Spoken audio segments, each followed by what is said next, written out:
The best day of my life and the worst day of my life because someone heard my voice singing, saw me across a room with 40 different people and pointed out at me, made me feel fantastic. But it's also the worst day because that's the day that that monster, he was, I can only say the word grooming very quickly, pointing me out.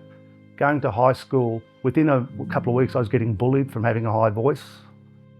At the time that this person was grooming me, he was also offering protection, so I wasn't getting bullied. I was allowed into his office, I got little accolades, I got privileges, but everything comes at a price. First time I spoke to John, I believe on the phone at least, was following a difficult appointment that he had with the defendant's psychiatric assessment and the difficulties associated with having to recall this immense amount of trauma. And I just wanted to make sure he felt supported. The day that it really went bad, the day that I did the opening of the high school, before a couple of songs I had to do, the brutality that happened behind the closed doors in his music room was something that I'll never forget. Sometimes I say to myself I should tell people more, but I can't. They won't believe it.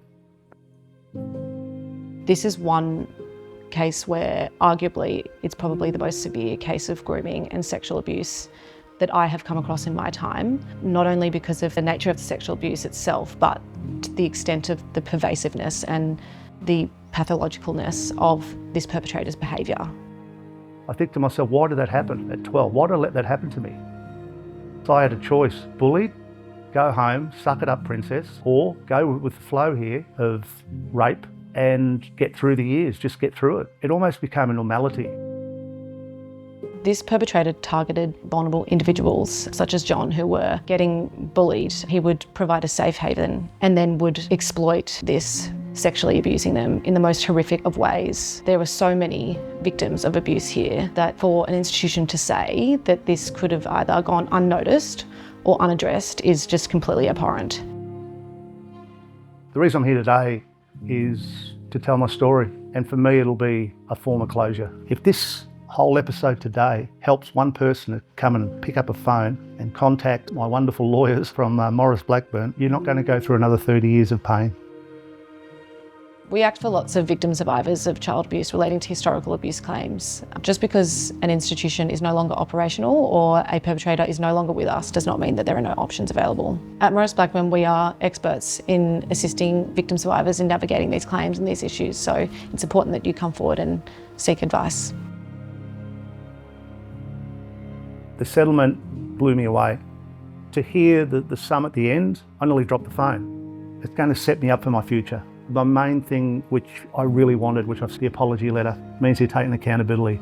I got justice.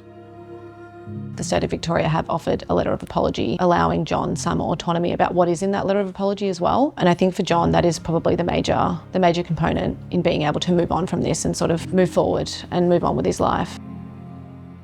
The treatment I received from Maurice Blackburn was absolutely incredible. I would highly recommend Maurice Blackburn and Molly for what they've done for me over the past couple of years, but more to the point, what they're going to help me do. Thank you for the future.